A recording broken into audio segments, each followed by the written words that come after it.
Let's just jump right in. Imagine this for a second. You've been given a job, and it's a big one. Your task is to completely reinvent how a government serves its people. We're not talking about a small town or even a medium-sized country. We're talking about over 1 billion people. I mean, where would you even start? Well, that's exactly the massive, ambitious goal we're going to unpack today. How India is building a digital foundation for its entire society. First things first, we've got to wrap our heads around the sheer scale of this. We're talking 1.4 times billion citizens.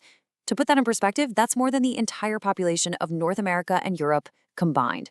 So yeah, any system you build for that many people, it's got to be incredibly strong, it has to include everyone, and it needs to work without a hitch.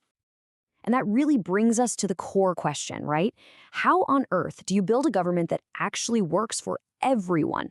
A system that can deliver what people need, make sure things are fair, and give every single person a voice in a country that's just so huge and diverse. It's honestly one of the biggest challenges of our time. So the answer they came up with? It required thinking completely differently. It wasn't about just creating a bunch of separate programs here and there. No, they're building something much bigger. You can think of it like a national operating system, a giant, interconnected digital framework designed for every single citizen. And just like any operating system on your computer or phone, it all starts with a solid foundation. You need a digital backbone that everything else can run on top of. In India's case, this backbone is built on 3 really critical pillars that all work together. Let's break down what they are. And here they are. It's called the Foundational Trinity. First up, you have Jan Dhan.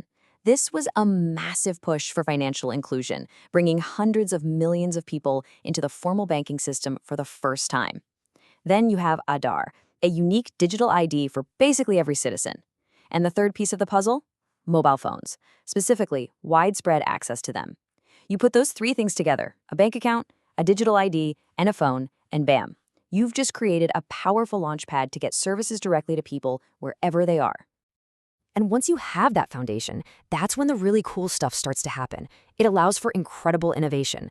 A perfect example is the Unified Payments Interface. You've probably heard of it as UPI. This system has totally changed the game for payments in India. It lets anyone with a phone make instant, real-time digital payments. It's an amazing example of the kind of application you can build on top of that digital backbone. But it's not just about money. Not at all. Take something like DigiLocker. The best way to think about it is like a secure, government-approved digital wallet for all your most important documents. We're talking your driver's license, school diplomas, you name it, all officially verified and sitting right there on your phone. It's a fantastic way to see how this system just cuts through all the old bureaucracy and makes life a whole lot simpler. Okay, so the digital foundation is in place, but that's just step 1, right? The big question is, how do you make sure these services actually get to everyone? I mean, from the middle of a massive city to the most remote village. Well, that's the next layer, building a delivery network that can truly bridge that digital divide. And the difference between the old way and the new way is, well, it's night and day. Think about it. The then was all about endless lines, mountains of paperwork, and just soul-crushing bureaucratic delays. The now is all about digital-first access. The philosophy has flipped. It's about bringing the government services to you, instead of making you navigate a crazy maze just to get to the government.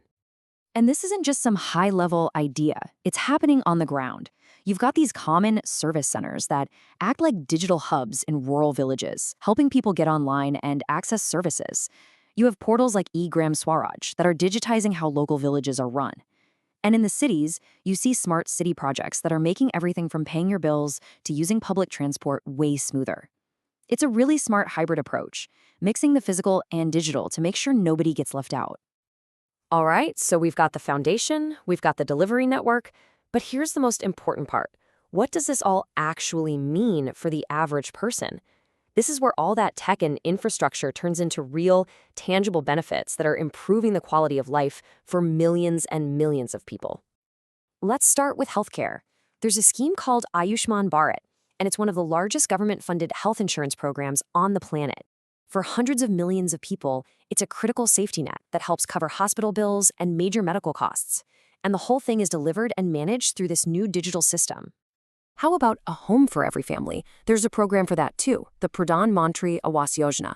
It's a huge national mission to provide affordable housing.